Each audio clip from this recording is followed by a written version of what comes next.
नमस्कार. UCN real estate and auto expo 2024मध्ये तुम्हा सगळ्यांचं खूप मनापासून स्वागत. गेली 3 दिवस म्हणजे 6 डिसेंबरपासून आपण सगळीजणं एकत्र या एक्सपोच्या निमित्ताने ऑटोमोबाईल आणि रिअल इस्टेटमधल्या दिग्गजांबरोबर इथे चर्चा करतो आहोत. त्यांच्या क्षेत्रांविषयी जाणून घेतो आहोत. तसंच इथे त्यांचे स्टॉल्स आहेत, तिथे काय व्हिजिटर्स करता स्पेशल असणार आहे याबद्दलही जाणून घेणार आहोत.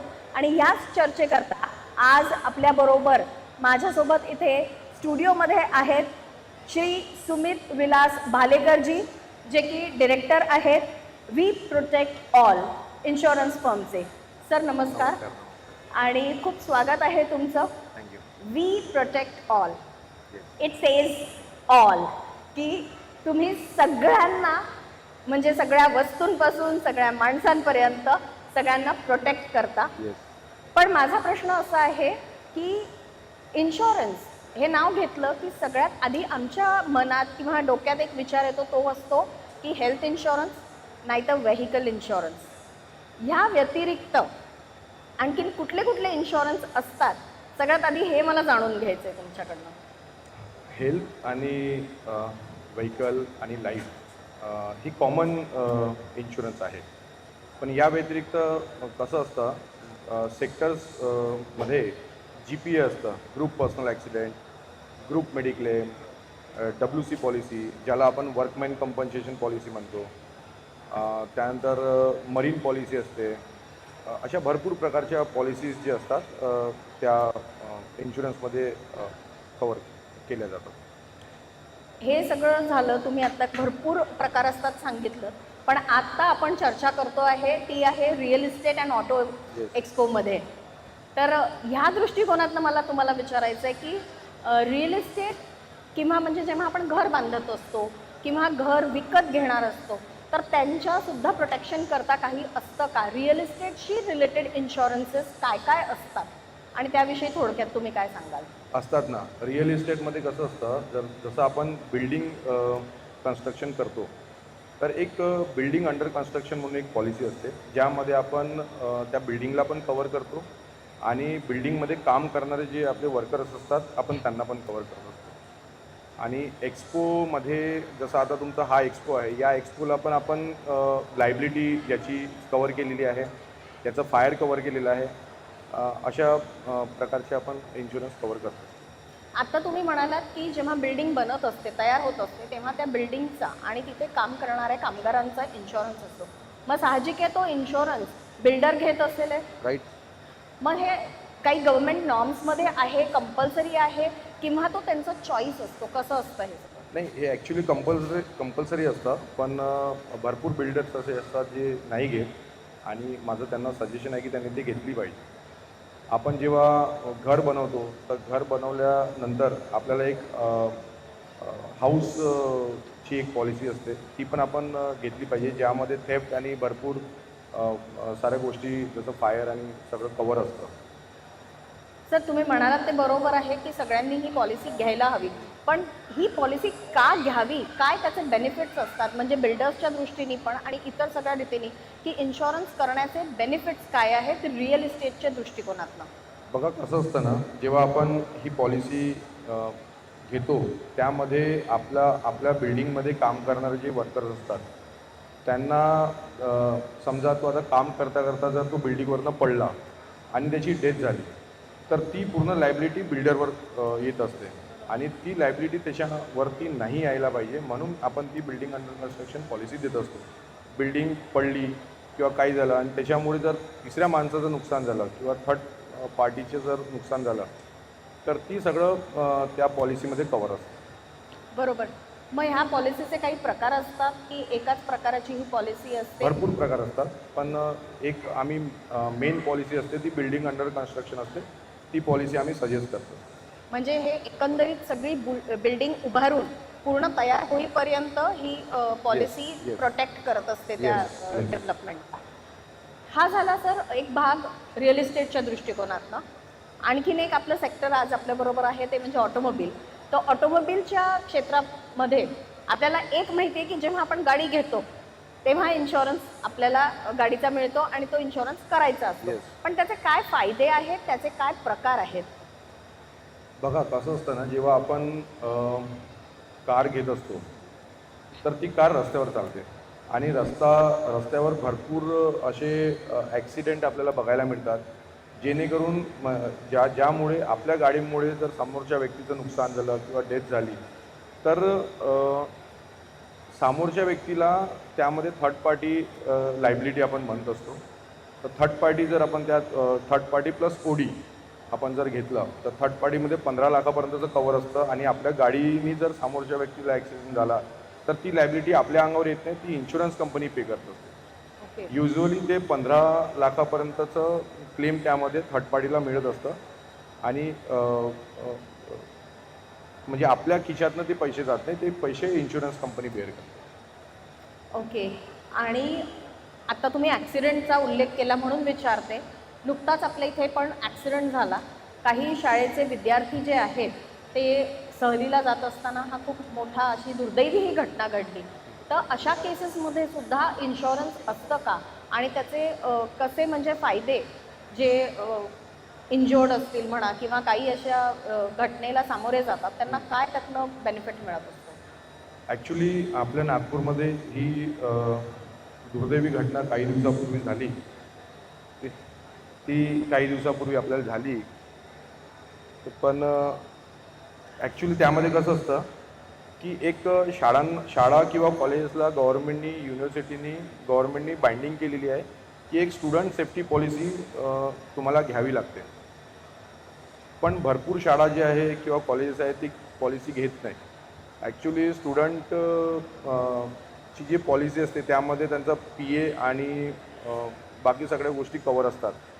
PA म्हणजे पर्सनल ॲक्सिडेंट आणि असा जर प्रकार काही घडला तर त्यामध्ये ती लायबिलिटी शाळेच्या अंगावर येत नाही किंवा कॉलेजेसच्या अंगावर येत नाही. ती स्टुडंटला इन्शुरन्स कंपनी पूर्ण त्याचं प्रीमियम त्याचं जे कव्हरेजेस आहे ते सगळे इन्शुरन्स कंपनी पे करते. पण मग ही पॉलिसी पेरेंट्सनी घ्यायची असते की स्कूल कॉलेजेसमध्ये ती कंबाईन अशी स्टुडंट्सची एकंदरीत केल्या जाते? कसं असतं हे सिस्टम? ॲक्च्युली ही पॉलिसी कंपल्सरी असते स्टुडंट लोकांना आणि कॉलेजेसला पण ही मॅन्डेटरी केली असते, शाळेला पण मॅन्डेटरी केली असते. याचं प्रीमियम जे असते ते त्या फीजमध्येच शाळा घेत असते आणि त्याचा पेमेंट जे आहे ती शाळा करत असते. म्हणजे पैसे स्टुडंटलाच द्यावं लागते पण ते वन टाईम शाळा पे करते असं असतं. सर, तुमचा इतक्या वर्षाचा या क्षेत्रातला अनुभव बघता तुम्ही म्हणजे बघितलं आहे का असं खरंच स्टुडंट्स करता किंवा अशा पद्धतीने ह्या सगळ्या पॉलिसीज आपल्याकडे घेण्याचं प्रमाण कितपत आहे? सध्या प्रमाण खूप कमी आहे पण आम्ही अवेअरनेस नागपूरमध्ये सध्या करतो आहे. कालच कलेक्टर साहेब आमच्या स्टॉलवर येऊन गेले आणि कलेक्टर साहेबांनी आम्हाला सांगितलं की तुम्ही आमच्याकडे या. भरपूर असे डिपार्टमेंट आहे जिथे आम्ही इन्शुरन्स काढतच नाही, तर तुम्ही या, आम्ही तुम्हाला सजेस्ट करतो, तुम्ही इन्शुरन्स आम्हाला द्या. आणि अवेअरनेस खूप गरजेचा आहे. म्हणजे इन्शुरन्स विकणं हा आमचा उद्देश नाही. आमचा उद्देश जो आहे तो की नागपूरमध्ये इन्शुरन्सबद्दल अवेअरनेस व्हायला पाहिजे. भरपूर लोक म्हणजे आजच्या कंडिशनमध्ये 50% पण कमी लोक इन्शुर्ड नाही आहेत. करेक्ट. असं आहे. तर लोकांनी इन्शुरन्स घेतलं पाहिजे. इन्शुरन्स तुम्हाला फायनान्शियली सिक्युअर करत असतो. सर, एक जनरल जी मेंटॅलिटी असते ना ती बऱ्याचदा अशी असते की स्पेशली हेल्थ इन्शुरन्सच्या बाबतीत आपण बोलायचं झालं तर एक जनरल थॉट असा आहे की हेल्थ इन्शुरन्सची गरज ही वयाच्या 50 किंवा 60व्या वर्षानंतर पडते, कारण तेव्हा फारशी आजारपणा आणि हे सगळं असतं. बरोबर. पण आता सद्य परिस्थिती बघता आजारपणा करता काहीही वयाचं असं आता भान राहिलेलं नाही आहे. तर त्या कंडिशनमध्ये तुम्ही काय सजेस्ट कराल की का म्हणून लोकांनी पॉलिसीज घ्याव्या? फक्त हेल्थच नाही तर व्हेकल आणि इतर, जसं आत्ता तुम्ही सांगितलं, इतर प्रकारच्या ज्या पॉलिसीज आहेत तर इन्शुरन्सचा मेन बेनिफिट काय? ॲक्च्युली बघा, म्हणजे माझं जर सजेशन तुम्ही मागितलं तर मी तुम्हाला हे म्हणेन की लोकांनी सर्वात पहिले हेल्थमध्ये अवेअरनेस आणला पाहिजे. कारण की हेल्थ पॉलिसी खूप इम्पॉर्टंट असतं. जेव्हा आपण एखादी घटना आपल्यावर घडते तेव्हा आपण हॉस्पिटलमध्ये जेव्हा ॲडमिट होतो आणि हॉस्पिटलमध्ये आपल्याला ते म्हणतात की तुम्ही पहिले ॲडव्हान्समध्ये 5 लाख रुपये जमा करा, 2 लाख रुपये जमा करा. आणि त्यावेळेस मग लोक काय करतात की आपल्या रिश्तेदारांकडनं मित्रांकडनं मैत्रिणींकडनं पैसे घेतात, हॉस्पिटलला पे करतात. पण त्यांना इन्शुरन्स, हेल्थ इन्शुरन्स घेणं त्यावेळेस म्हणजे त्यावेळेस त्यांना असं वाटतं की मी कदाचित हेल्थ इन्शुरन्स घेतला असता तर मला आज ही वेळ नसती आली. ॲक्च्युली हेल्थ इन्शुरन्स घेणं याकरता पण गरजेचं असतं, कारण त्यामध्ये काय होत असतं की तुमची हॉस्पिटलची डेली जे पेमेंट असतात, म्हणजे हॉस्पिटलला जे रोजचे खर्च येतात बेड चार्जेस असतात आणि भरपूर काही चार्जेस ते लोक हे करतात, तर ते तुम्हाला खूप महाग जातं. म्हणजे एकंदरी 5 लाखाच्या वरती पण 10 लाखाच्या वरती पण तुम्हाला ते बिल त्यावेळेस निघतात. आणि जर हेल्थ इन्शुरन्स तुमच्याकडे असलं तर या सगळ्या गोष्टी तुम्हाला कुठेच पैसा लागत नाही. करेक्ट. म्हणजे एकंदरीत आपण असं म्हणू शकतो की जेव्हा कठीण प्रसंग येतो तेव्हा त्या प्रसंगाला सामोरे जाण्याकरता इन्शुरन्स आपल्याला खूप मोठी Correct. ताकद म्हणून आपल्या पाठीशी उभं राहतं. तेव्हा सजेस्ट करताय तुम्ही की सगळ्यांनी इन्शुरन्स घ्यावा म्हणून.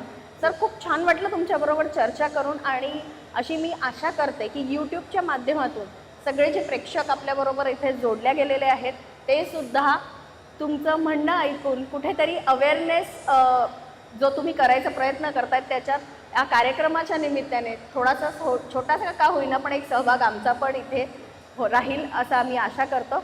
आणि थँक्यू सो मच, तुम्ही इथे आलात आणि आम्हाला इतकी छान माहिती दिली. Thank you. जाता जाता शेवटचा माझा प्रश्न आणि अतिशय महत्त्वाचा की UCN तर्फे पहिल्यांदा असं एक आयोजन केलं गेलं आहे की जिथे ऑटोमोबाईल आणि रिअल इस्टेट सारखे दोन मोठे क्षेत्र एकत्र एका छताखाली आपल्या सर्व्हिसेस प्रोव्हाइड करतायत व्हिजिटर्स करता.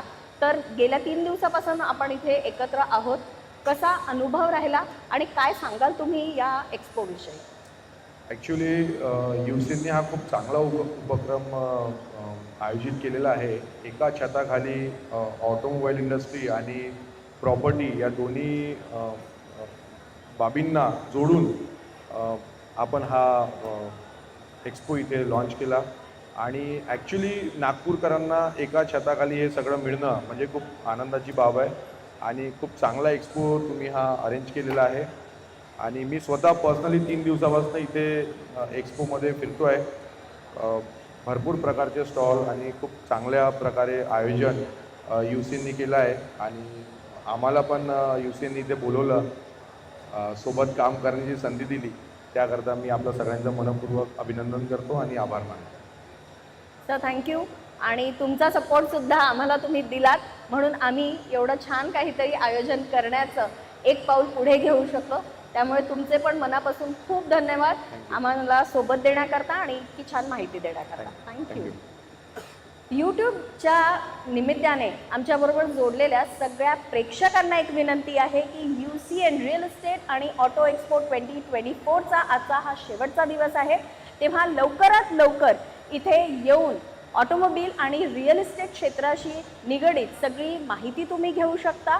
आणि त्याचबरोबर एंटरटेनमेंटच्या दृष्टिकोनातनं UCNने स्पिन अँड विन सारखे काही छोटे खेळसुद्धा तुमच्याकरता इथे ऑर्गनाईज केलेले आहे, ज्यामध्ये तुम्ही जिंकू शकता washing machine, AC, TV, fridge आणि गोल्ड कॉईन जिंकण्याची संधीसुद्धा आहे. कारण आज होणार आहे लकी ड्रॉ, ज्यामध्ये गोल्ड कॉईन तुम्ही जिंकू शकता. आणि त्याचबरोबर जर का तुमची इच्छा असेल आपल्या फॅमिलीबरोबर कुठेतरी हॉलिडे आणि एक रिलॅक्स असा टाईम स्पेंड करण्याची इच्छा असेल तर पेंच सिल्लारीचं तुम्ही फ्री हॉलिडेसुद्धा क्लेम करू शकता. तेव्हा लवकरात लवकर व्हिजिट करा UCN real estate and auto expo 2024. Thank you.